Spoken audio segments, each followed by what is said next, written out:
The Amazon River at dawn is never silent.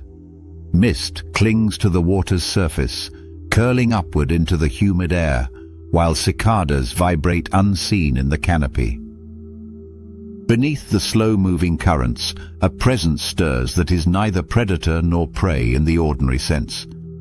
It is a body shaped like a serpent, yet classified as a fish, a creature that has fascinated and unsettled explorers since the first Europeans entered these waters. The electric eel, Electrophorus electricus, is not just another inhabitant of the Amazon. It is a living capacitor, a biological generator capable of producing electrical discharges strong enough to stun, deter, or even kill. Its existence challenges the boundaries of what evolution can produce, straddling the line between animal and elemental force. Seen from above, the electric eel resembles a stretched ribbon of muscle and flesh, its body sometimes exceeding 2 meters in length. Its drab coloration, mottled shades of olive, brown and grey, seems designed to vanish against the turbid waters of the floodplain. But this camouflage conceals one of nature's most remarkable adaptations. Along most of its body, from just behind the head to the tip of the tail, runs an organ system unlike any other in the vertebrate world, modified muscle cells known as electrocytes. Layered in vast numbers like stacked plates in a battery, they are primed to release an onslaught of ions with a sudden flick of neural command. In a fraction of a second, the eel transforms into a living storm, releasing a shock that can exceed 600 volts. For centuries, local communities have known this phenomenon firsthand.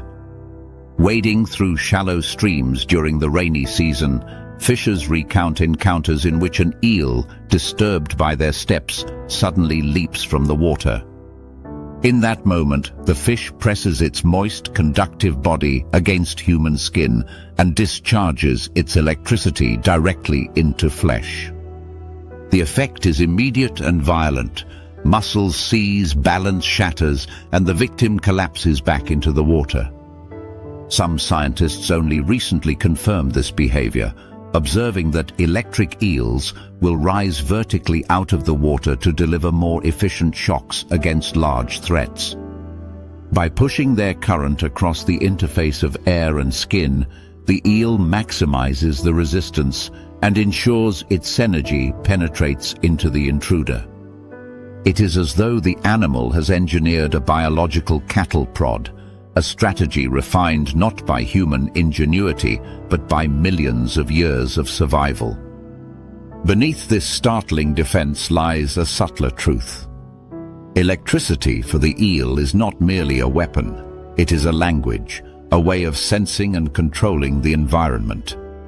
In the dim, murky waters of the Amazon floodplain, vision is often useless. Sediment clouds the current, light rarely penetrates, and predators lurk in silence. Here, the eel emits low-voltage pulses, far weaker than its shocking discharges, that radiate outward in a constant field. Like radar, these signals bounce off obstacles, prey, and potential mates.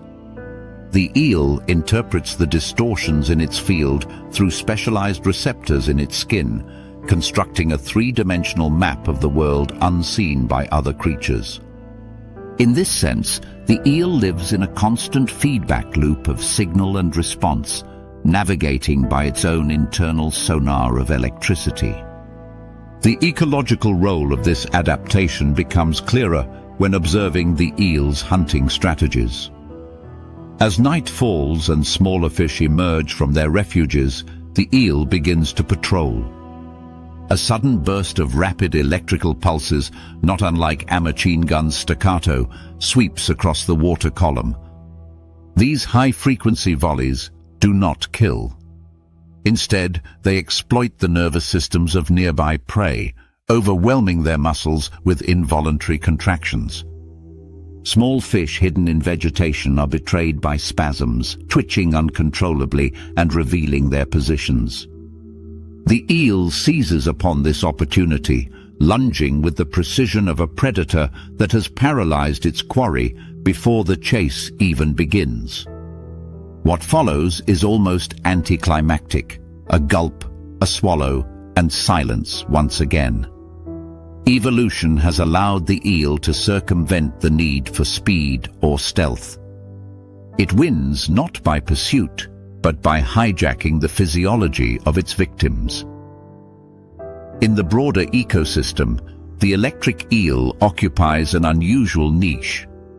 Few predators target it regularly, deterred by its shocking arsenal. Birds of prey and large mammals may occasionally attempt to strike, but most learn quickly that contact brings agony. Even caimans, armored reptiles with formidable strength, risk serious injury if they attempt to seize one. Yet the eel is not invincible.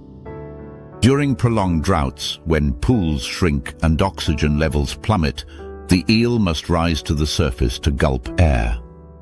Despite its aquatic life, it is an obligate air breather, possessing a highly vascularized mouth that functions much like a lung. In these moments, while gasping at the surface, it is vulnerable to opportunistic predators, evidence that even a living weapon must yield to the constraints of physiology. Among human cultures of the Amazon, the eel occupies a dual status of fear and fascination. Folklore recalls its shocks as acts of river spirits, a reminder of the unseen forces lurking beneath tranquil waters. Some communities have long observed a curious connection between eels and weather. Before storms, when atmospheric pressure shifts, the behavior of these fish changes, their activity intensifying, as though they anticipate the coming turbulence. In certain villages, this pattern became a kind of forecast. A restless eel meant lightning in the sky would soon follow. While science does not yet fully explain this phenomenon, the notion that a freshwater fish might predict meteorological events illustrates how closely entwined human observation and natural history have always been in the Amazon. Modern science, too, has drawn inspiration from the eel's biology. In laboratories across the world, engineers study electrocytes not just as curiosities, but as blueprints. The idea that muscle cells can be repurposed into power cells has inspired innovations in biobatteries and flexible energy storage systems. Unlike traditional batteries, which rely on toxic metals and rigid structures, eel-inspired designs aim to create soft, biodegradable devices powered by ion gradients. Imagine pacemakers or medical implants fueled by chemical reactions that mimic the eel's natural processes, a fusion of biology and technology rooted in the survival strategies of a fish that has patrolled the Amazon for millions of years. Yet perhaps the most extraordinary lesson of the electroseal lies not in its shocks, but in its balance with the ecosystem. Despite its power, it does not dominate the Amazon. It exists alongside jaguars, anacondas, and piranhas, each predator shaped by different evolutionary pressures. The eel's electricity is not a tool of conquest, but of coexistence, ensuring its survival in a river where few strategies are guaranteed. It hunts efficiently, but not excessively, regulates its use of power, and occupies a defined niche without unraveling the delicate fabric of interdependence that sustains the rainforest. To watch an electric eel is to witness evolution's creativity expressed in volts and currents rather than teeth or claws.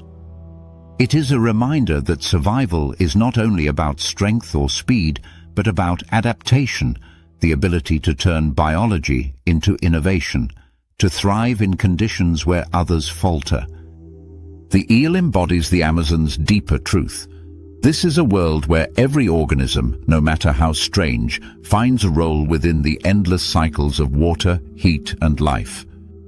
And in this cycle, electricity itself has become flesh, coursing not through copper wires, but through the muscle and blood of an animal that defies expectation at every turn. As the mist burns away under the rising sun and the river resumes its eternal course, the eel retreats into the depths.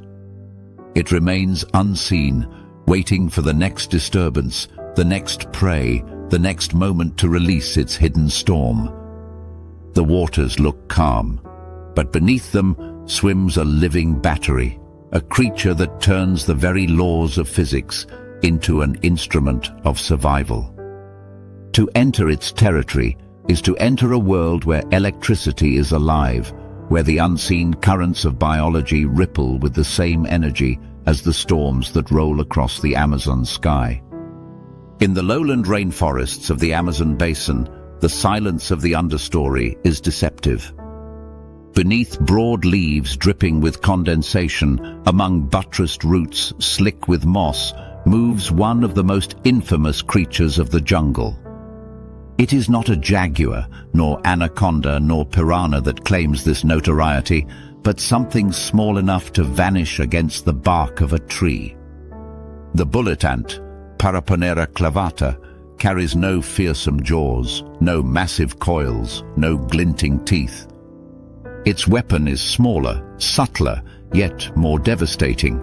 A sting ranked by entomologists as the most painful of any insect known to science.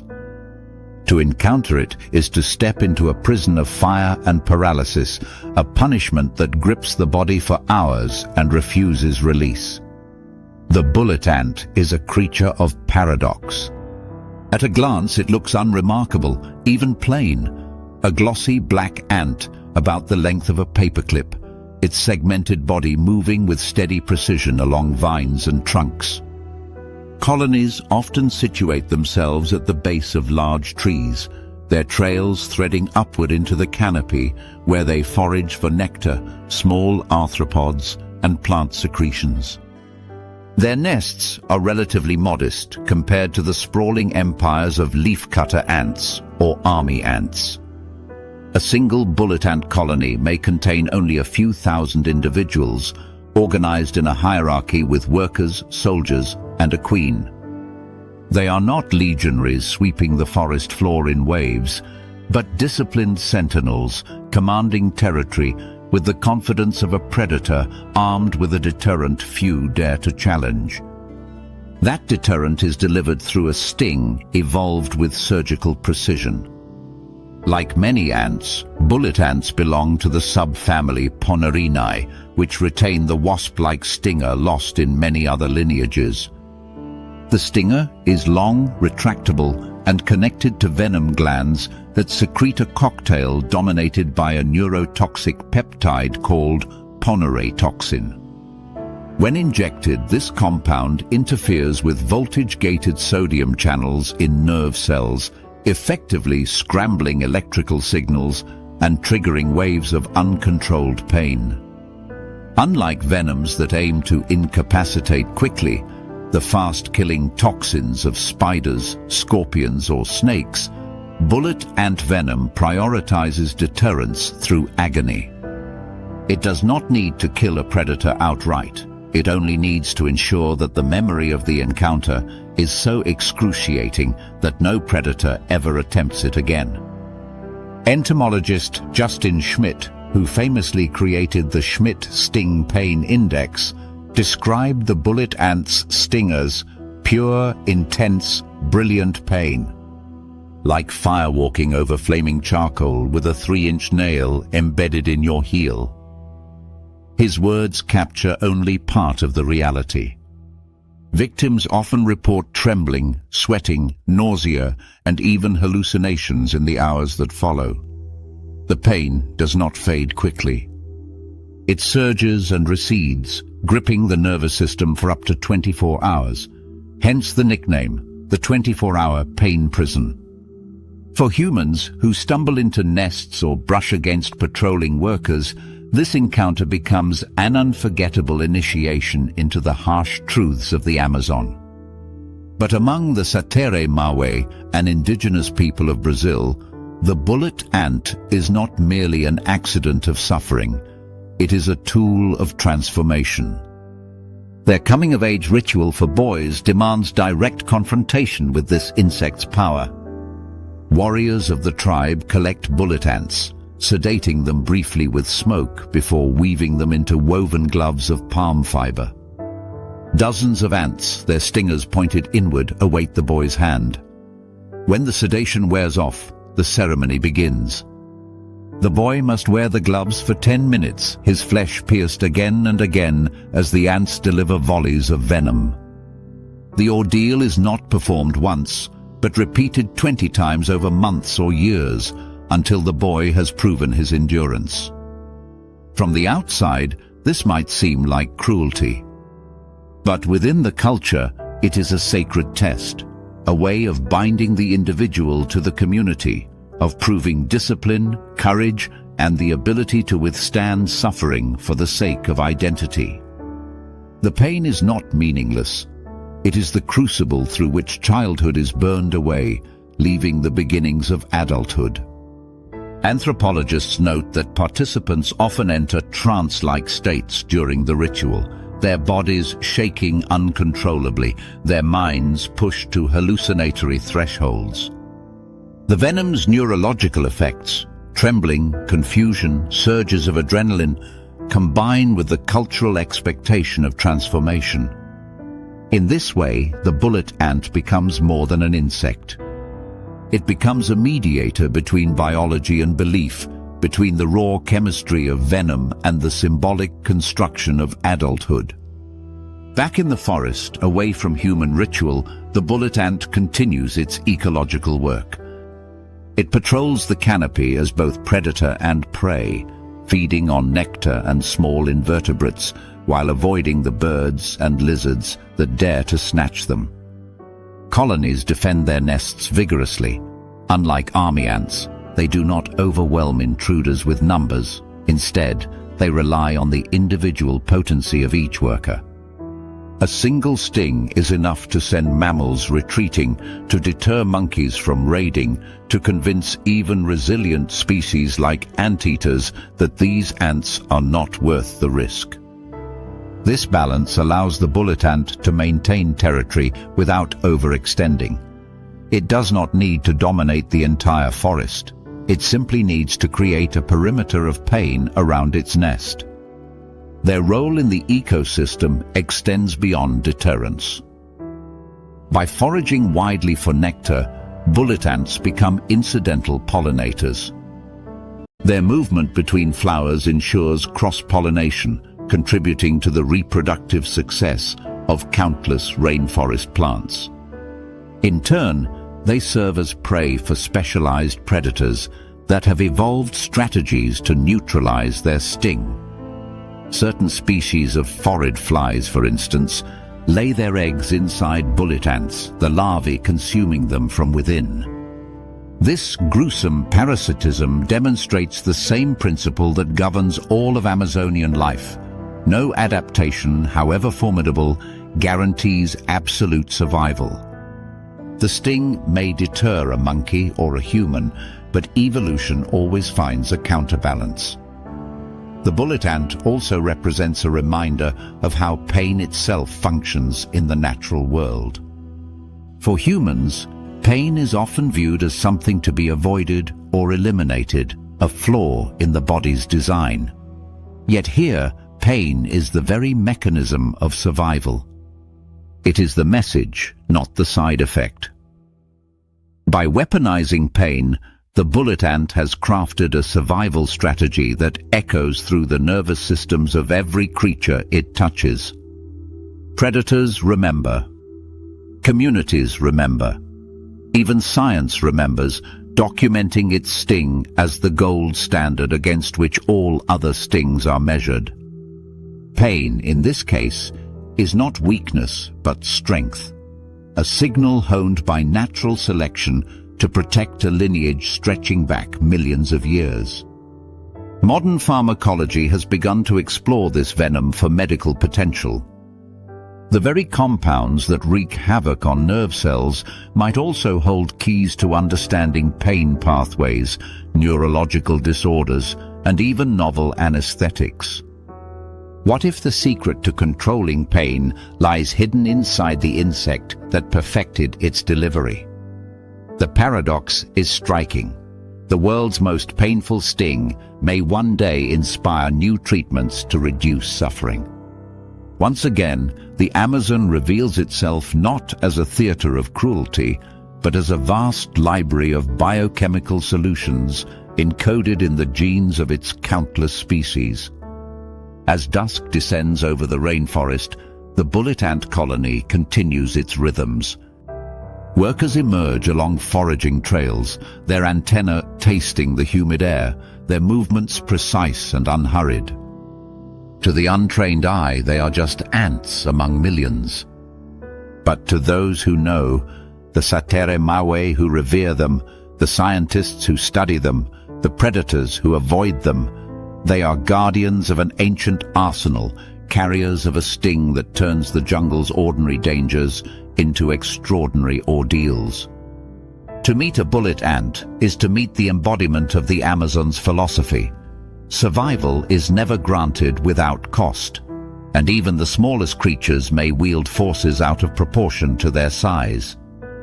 In its sting, one finds not only pain, but meaning, an education in biology, culture, and the inescapable truth that the rainforest is a place where suffering and survival are bound together as tightly as the roots and vines that weave through its soil. Night in the Amazon rainforest is a theater of small miracles. The air hums with insects, leaves glisten with dew, and the river's edge flickers with the green glow of fireflies.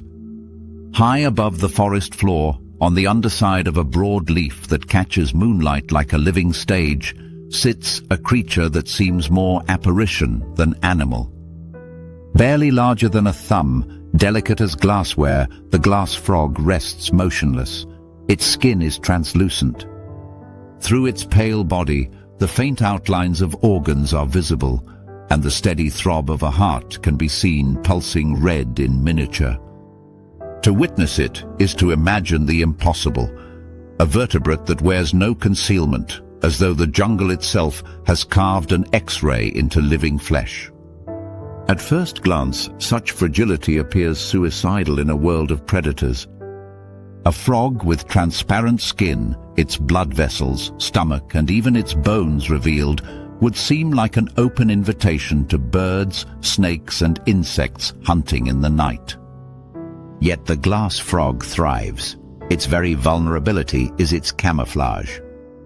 When the frog presses flat against a leaf, its organs fade into the background, while the surrounding green of its body blends seamlessly with the foliage. The outline of its form vanishes, confusing the visual systems of predators. To a hungry bird searching for silhouettes, or to a wasp that keys in on defined edges, the frog seems to dissolve. This transparency counterintuitively is not exposure, it is concealment perfected. Scientists studying the frog's camouflage have discovered that transparency here is less about invisibility and more about visual disruption. By scattering the way light refracts off its tissues, the frog prevents sharp shadows from forming. Shadows are what betray most animals, but in the dappled light of the rainforest understory, the glass frog avoids this trap. It is a living experiment in optical physics, a small body evolving not toward armor or toxins, but toward vanishing in plain sight. Few animals illustrate as clearly how evolution is not a linear march toward strength, but an endless game of strategy. Still, transparency is only the first act of the frog's survival. Its life cycle is equally remarkable, especially in its role as a parent. While many amphibians lay eggs and abandon them to fate, glass frogs exhibit one of the rainforest's most unexpected forms of paternal care. Males guard the clusters of eggs laid on the underside of leaves that hang above streams. These gelatinous masses are tempting prizes for wasps and ants, predators that can devour entire clutches in minutes. To defend them, the father frog remains vigilant, clinging near the eggs for days or even weeks. His watchfulness is not passive. When predatory wasps descend, he lashes out with kicks and body slams. And if the assault persists, he employs a final surprising weapon. He urinates directly onto the attackers and the eggs, coating them with chemicals that disrupt the wasp's approach. It is an oddly pragmatic form of chemical warfare, a liquid curtain that can buy enough time for survival. The effectiveness of this parental defense is not trivial. In experiments where eggs were left unguarded, predation rates skyrocketed. With fathers present, the odds of survival increased dramatically. This reveals an ecological truth often overshadowed by the frog's transparent novelty, that survival in the Amazon is as much about behavior as about physiology. The ability to guard and protect the next generation is itself an adaptation, one that shapes the evolutionary future of the species as profoundly as camouflage. The glass frog's life is further defined by the rhythms of rain. These frogs are most active in the wet season, when water swells streams and rivers, flooding the forest floor and offering new sites for reproduction. Males establish calling perches along riparian zones, their high-pitched trills carrying faintly through the night. Unlike the thunderous choruses of larger frogs, glass frog calls are delicate and easily lost in the cacophony of insects. Yet these calls serve as both courtship and territorial claims, advertising stamina and health to females. When rivals approach, males engage in physical combat, grappling on leaves and branches in a slow-motion wrestling match that can end with one tumbling into the darkness below. Victory determines access to mating opportunities and with it the continuation of their fragile lineage. For predators, glass frogs provide both challenge and opportunity. Tree snakes with infrared sensitive vision, bats navigating by echolocation, and spiders waiting in ambush all pose threats. Yet the frog's transparency, combined with its nocturnal habits, provides a remarkable buffer against detection. By choosing perches that overhang water, the frog adds another layer of defense. If attacked, it can drop suddenly, vanishing into the stream below. Amphibious agility and optical illusion work hand in hand, each adaptation reinforcing the other. Transparency itself is still poorly understood in vertebrates. Unlike jellyfish or small marine creatures that are naturally translucent in open water, frogs are land-dwelling and blood-rich, their bodies full of pigments and structures that usually scatter light. Researchers have noted that glass frogs can adjust their blood flow at rest, pooling red blood cells in the liver to reduce opacity. This physiological trick makes them appear even clearer during periods of inactivity, increasing their camouflage against predators. In a sense, they can modulate their own visibility, becoming more transparent when still and more opaque when active. Such dynamic control blurs the line between morphology and behavior, suggesting that transparency is not a fixed trait, but a state the animal can manage depending on risk. Beyond the intrigue of visibility, glass frogs contribute to their ecosystems in subtler ways. As insectivorous, they help regulate populations of small arthropods, consuming midges, flies, and beetles that thrive in humid environments. Their eggs, in turn, support communities of predators like wasps, ants, and parasitic flies. Each stage of their life cycle ripples through the food web, influencing both plant and animal dynamics. Even their choice of egg-laying sites matters. Leaves that host frog clutches may benefit from reduced herbivory, as predators deterred by vigilant frog fathers avoid damaging the foliage. Thus, the glass frog becomes a link in the complex web of rainforest mutualisms and trade-offs. Perhaps the most haunting quality of the glass frog is how it confronts us with our own ideas of vulnerability. To see a beating heart exposed, veins pulsing beneath skin that offers no barrier to sight, is to feel a strange intimacy with the animal. It reveals life stripped of its usual defenses, yet in doing so, it demonstrates that fragility can be a strategy as effective as armor. Where jaguars rely on muscle and bullet ants rely on venom, the glass frog survives by becoming a ghost, a shimmer of green flesh and transparency that persuades predators to overlook it. Evolution, it reminds us, is not about making organisms stronger, but about making them fit. And sometimes fitting in means disappearing entirely. As dawn approaches and the rainforest begins to glow with first light, the glass frog's vigil ends. The male retreats deeper into the canopy, his eggs glistening in the humid air, guarded and coated in protective layers of vigilance and urine. Somewhere beneath the leaf surface, tiny embryos twitch, their translucent bodies echoing the form of their father. Soon, when the rains swell again, they will drop into the streams below, continuing the fragile cycle of transparency, survival, and illusion. The forest will continue to teem with hidden predators and fragile prey, but the glass frog will persist, not by strength or ferocity, but by the quiet brilliance of vanishing before the eye. The midday sun in the Amazon strikes with a force that transforms rivers into mirrors and leaves into radiant panels of heat. Along the edge of a shallow stream, where vines dip into the water and dragonflies patrol the surface, a sudden flicker of motion disturbs the silence. From the shadows bursts a lizard no longer than a man's forearm, sprinting upright on its hind legs. Each step slaps the water with explosive precision, creating a series of rapid air pockets beneath its feet. For a few extraordinary seconds, gravity seems forgotten. The basilisk lizard, Basiliscus basiliscus, runs across the river's surface as if the laws of physics had been suspended. 20 meters later, it reaches the far bank, vanishing into the undergrowth before the ripples it left behind have faded. This spectacle, so improbable that it borders on myth, has earned the basilisk its nickname, the Jesus Christ lizard.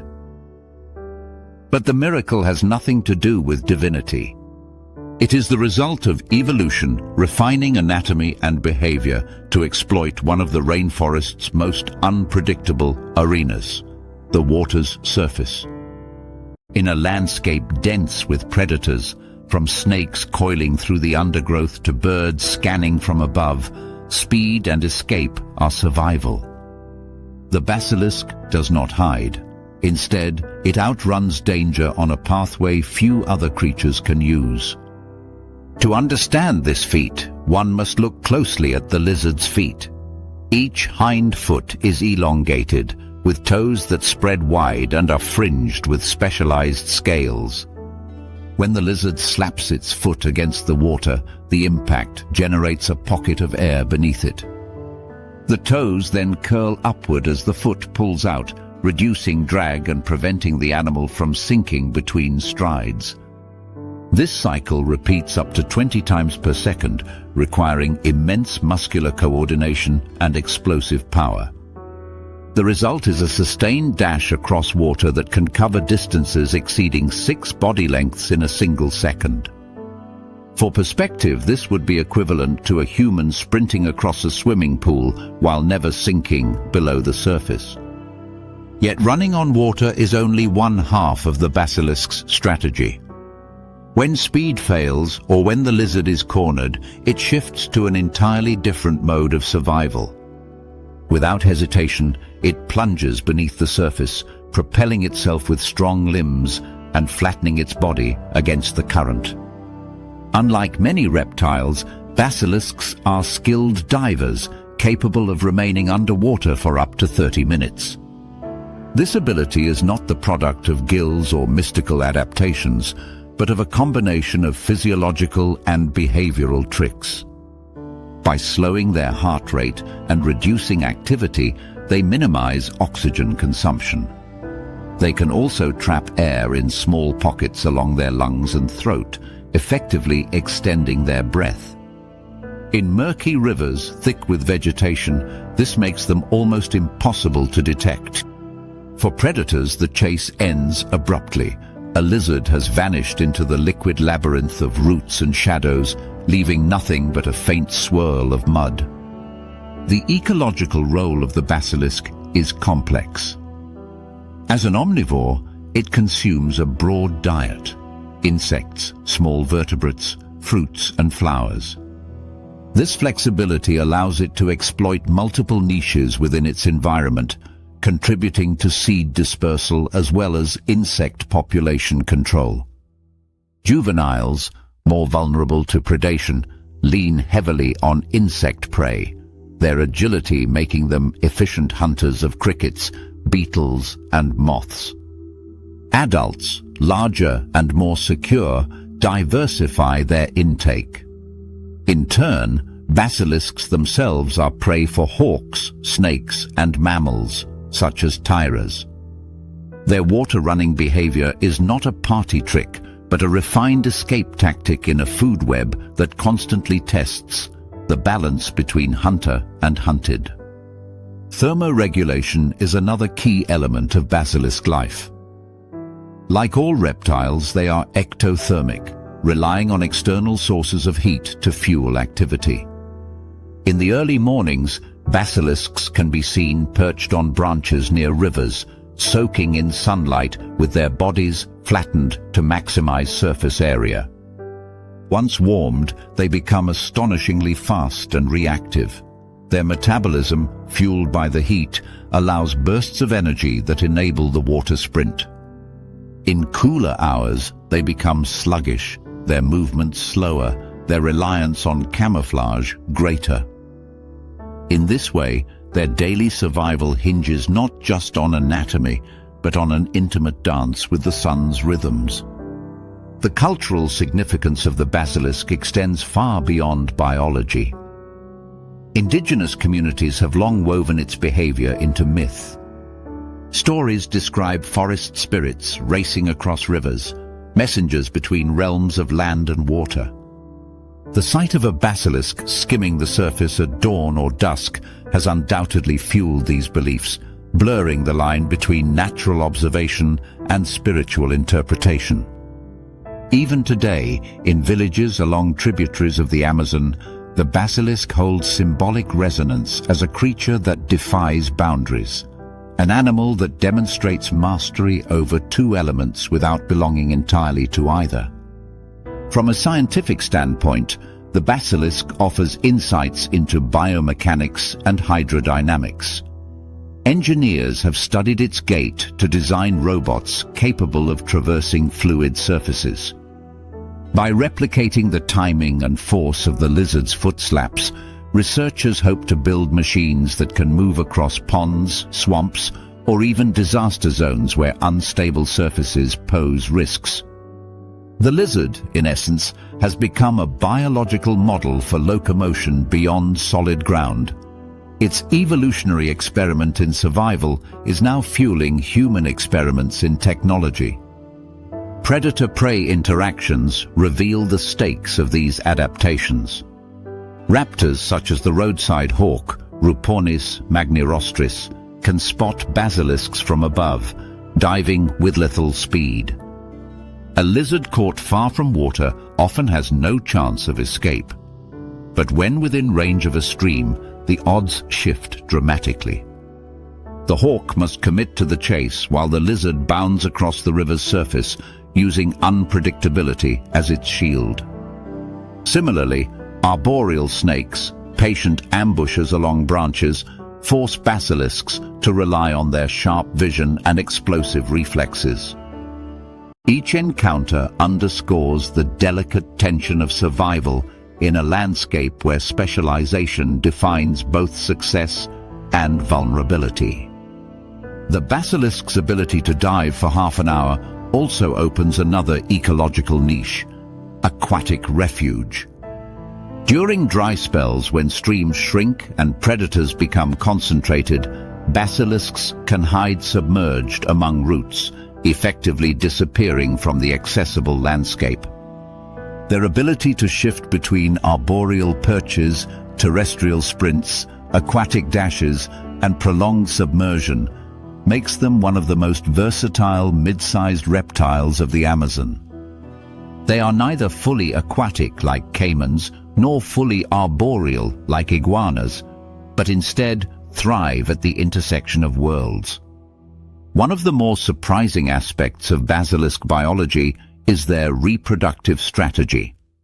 Males, recognizable by the high crests on their backs and heads, establish territories near water. They display dominance through head bobbing and posturing, intimidating rivals with their size and stamina. Females lay clutches of eggs in shallow nests dug into sandy riverbanks.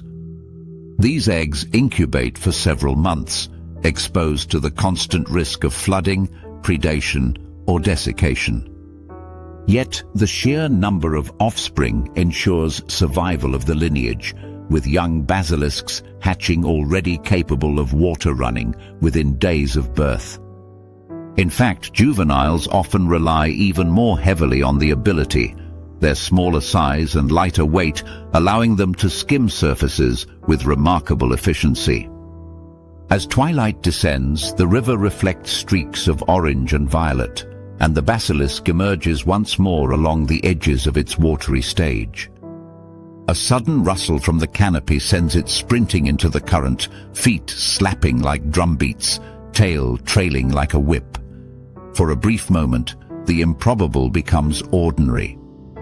The rainforest, so often associated with silent stealth and hidden predators, delivers a spectacle of raw defiance, a reptile that runs where others would sink. The basilisk reminds us that evolution does not simply reward strength, armor, or venom. It rewards imagination, embodied in muscle and bone, shaped by necessity. In the basilisk, imagination took the form of steps that leave no footprints, a sprint across water that transforms physics into theater. What begins as survival becomes something larger, a reminder that the Amazon is not only a crucible of life, but also a gallery of miracles, each one as real as it is unbelievable. Deep in the Amazon rainforest, where roots tangle into labyrinths and the soil stays damp with perpetual shadow, predators and prey live by rules both ancient and unforgiving. The ground is alive with hidden life, beetles tunneling, ants patrolling, centipedes threading through leaf litter. Burrows and crevices serve as strongholds, safe havens carved from earth, where larger hunters wait for the world to come closer. One of these hunters, the Amazonian tarantula, sits cloaked in silence. Thick legs bristling with sensory hairs, venomous fangs tucked beneath its body, it is a creature built to dominate the night. Yet in the quiet chambers of some of these burrows, something improbable is at work. Nestled alongside the spider, sometimes between its powerful limbs, sits a creature that by every rule of nature should be its victim. A tiny frog, no larger than the spider's foot, tolerated, even protected within the web-lined sanctuary. This is no accident, nor isolated anomaly. Across the Amazon basin, naturalists have documented this peculiar partnership, tarantulas and micro-hylid frogs cohabiting not as predator and prey, but as allies in survival. It is an arrangement so unlikely that scientists once dismissed it as coincidence. Yet closer study reveals a subtle choreography of interdependence, where each species contributes something the other cannot provide. For the tarantula, whose eggs are a delicacy to ants, the frog is a bodyguard against the smallest but most insidious threats. For the frog, whose small size makes it vulnerable to snakes, lizards, and even ants themselves, the tarantula ice a shield against nearly all of its would-be killers. Together, they have forged one of nature's strangest alliances, a predator and a potential meal transformed into partners by the pressures of the forest.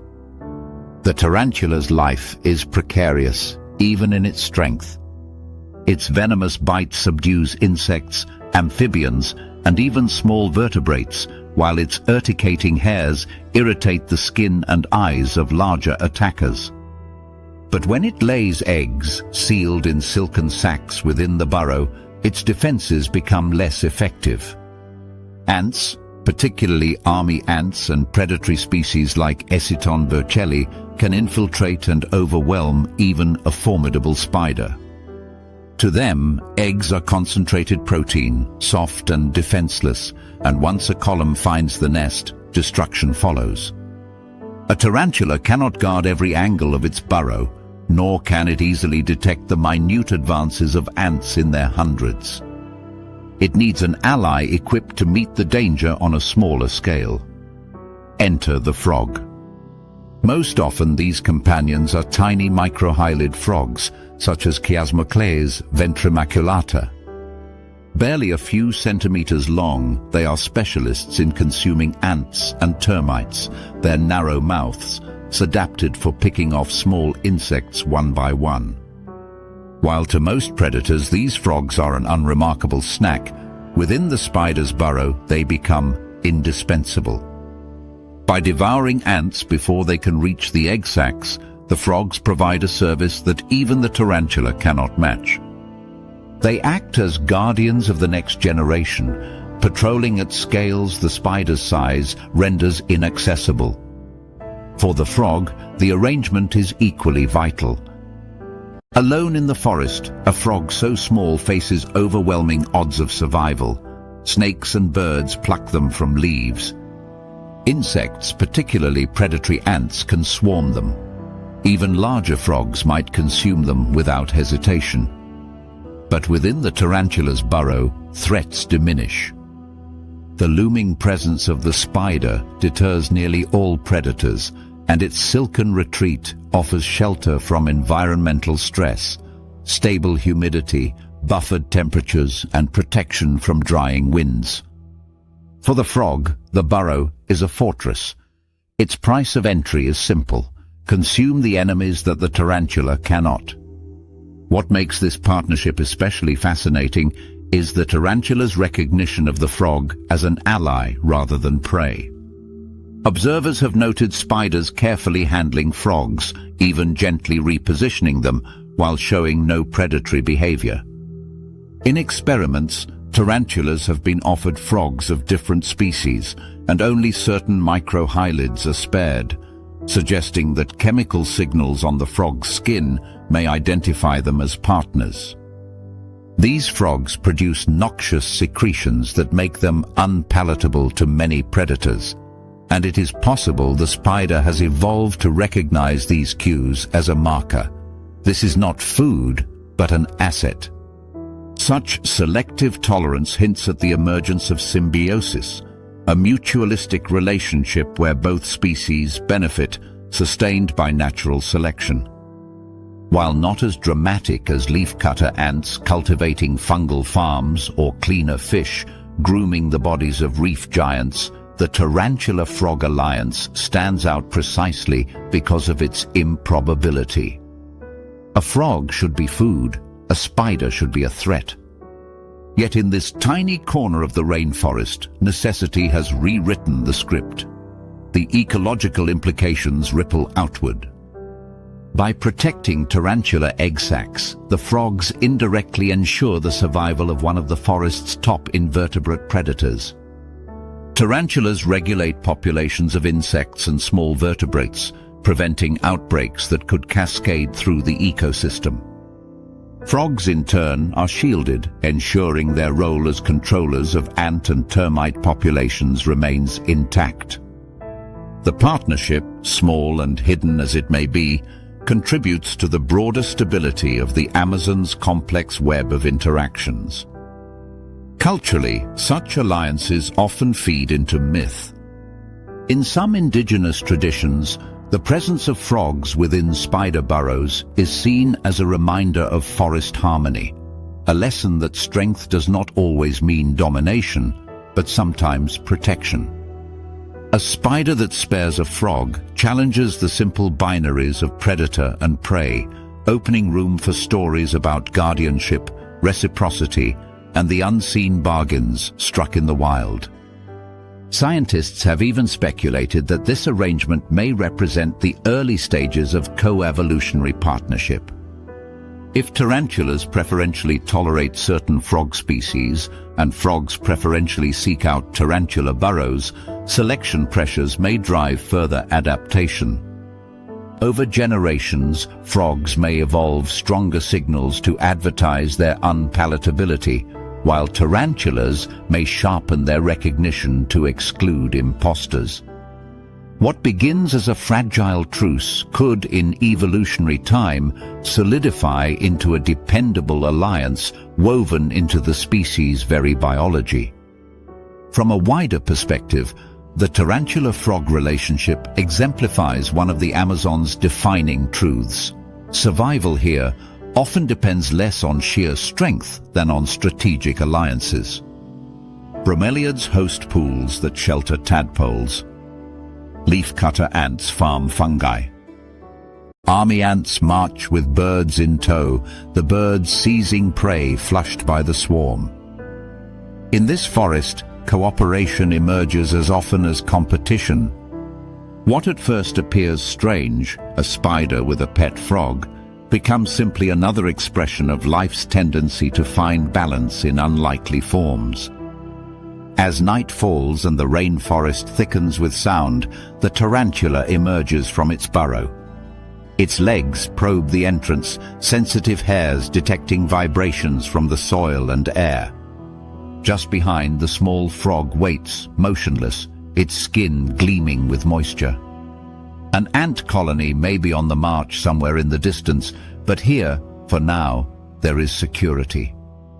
The spider and frog, predator and potential prey, remain together, bound by an agreement no words can articulate, yet both depend upon. The spider ensures the frog's safety, the frog ensures the spider's legacy. It is easy to call this nature's weirdest pet arrangement, but perhaps it is something deeper, a reminder that the forest is built not only on conflict, but also on partnerships hidden beneath roots and shadows.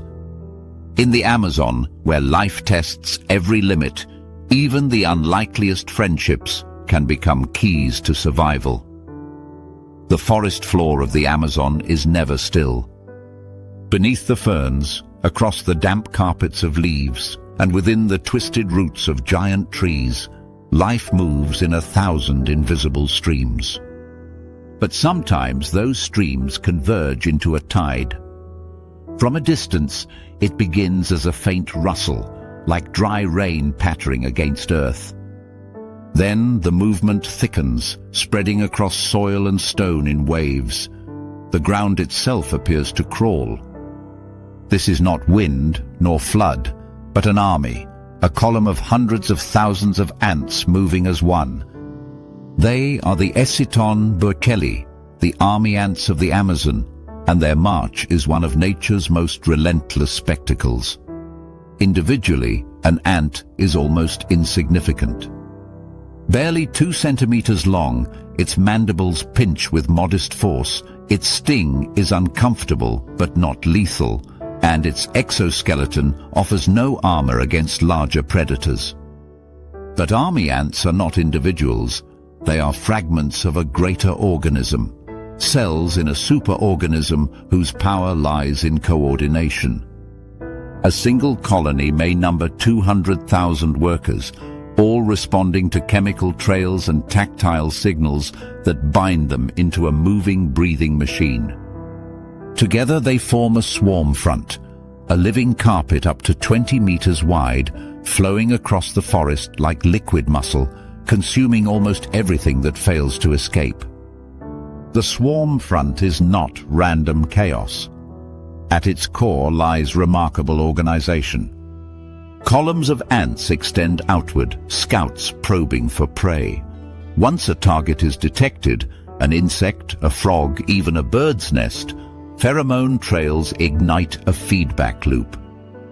More ants arrive, mandibles locking, stingers piercing, bodies piling atop bodies until the prey is overwhelmed. Death comes not from a single bite, but from a cascade of assaults delivered simultaneously from every angle. Small animals vanish in minutes, stripped to bone or carried away in fragments.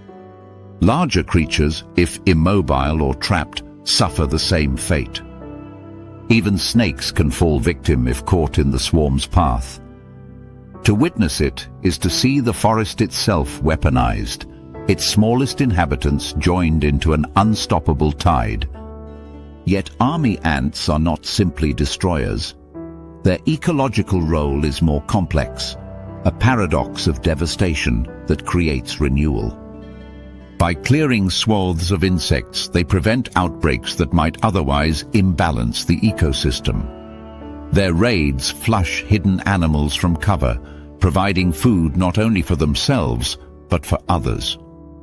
Birds in particular have learned to follow the swarm.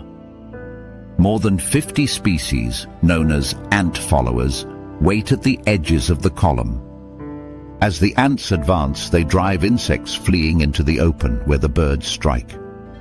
For these birds, the ants are not competition but collaborators, transforming invisible prey into accessible meals.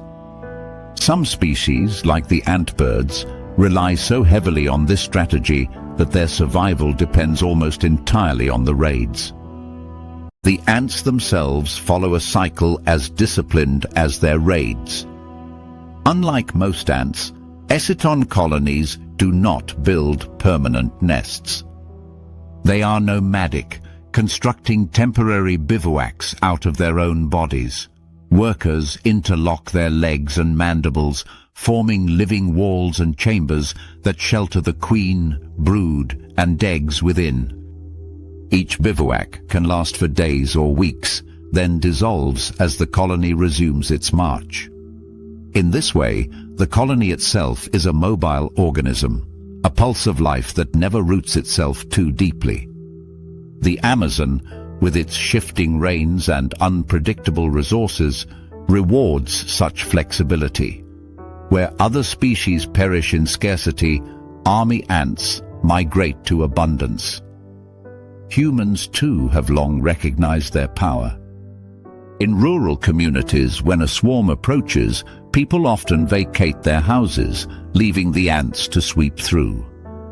Nothing stops them. No barrier, no fire, no resistance.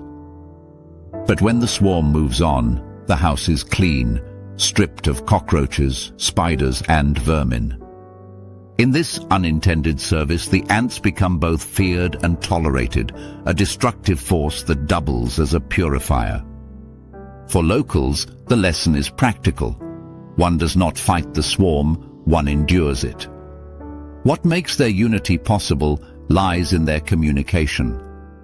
Army ants speak in chemicals. Pheromones secreted from glands mark trails, summon reinforcements, or warn of danger. Tactile signals, antennae tapping against bodies, transmit urgency. Unlike humans, who rely on centralized leadership, army ants have no commander. The queen lays eggs, but she does not give orders. Instead, collective intelligence emerges from simple rules followed by each individual. The result is an adaptive swarm that can redirect itself in seconds, adjusting to prey movements, terrain obstacles, or threats. This decentralized organization has fascinated scientists and computer engineers alike, inspiring algorithms for robotics, traffic flow, and even internet routing systems. Nature, in this case, pioneered solutions to problems humans still struggle to optimize. Predator-prey dynamics within the swarm are particularly brutal. Crickets attempt to leap over the front but are seized mid-air, Spiders scuttle up trunks only to be pursued by climbing columns of ants. Even creatures that escape immediate death may suffer indirect consequences. Nestlings forced from trees by the raid fall prey to waiting antbirds or other opportunists. The raid is thus more than a hunt. It is an ecological event, shaping interactions across multiple species, redistributing life and death in its wake. But the swarm also faces risks. Predators like armadillos and anteaters dig into bivouacs to feast on larvae and workers. Parasitoid flies lay eggs on raiders, their larvae consuming the ants alive. Yet the sheer scale of the colony absorbs these losses. For every ant that perishes, hundreds more surge forward. Mortality is built into the system, but it never stops the advance. The colony is resilient because it does not depend on individuals. It survives as long as the queen lives and the cycle of brood production continues. Perhaps the most striking element of the army ants is their temporality. A raid may last only hours, sweeping across a patch of forest like a storm, and then it is gone. The forest floor returns to stillness, leaves settling back into place, soil appearing untouched. Yet the memory of the swarm lingers in the emptiness it leaves behind, stripped carcasses, scattered wings, and the silence of insects gone. For animals that survived, the reprieve is temporary. The swarm will return, its movements dictated by rhythms older than human memory, older than the very shape of the forest itself. In the end, army ants are less a species than a phenomenon, a reminder that power in nature is not always about size, venom, or speed. Sometimes it is about numbers, discipline, and cooperation so complete that individuality disappears. The swarm is an organism beyond the bodies that compose it, an expression of evolution's ability to turn fragility into dominance. A single ant is nothing. Together, they become a mobile vacuum of death, stripping life from wherever they pass, and in doing so, ensuring the balance of the Amazon remains both brutal and unshakably alive.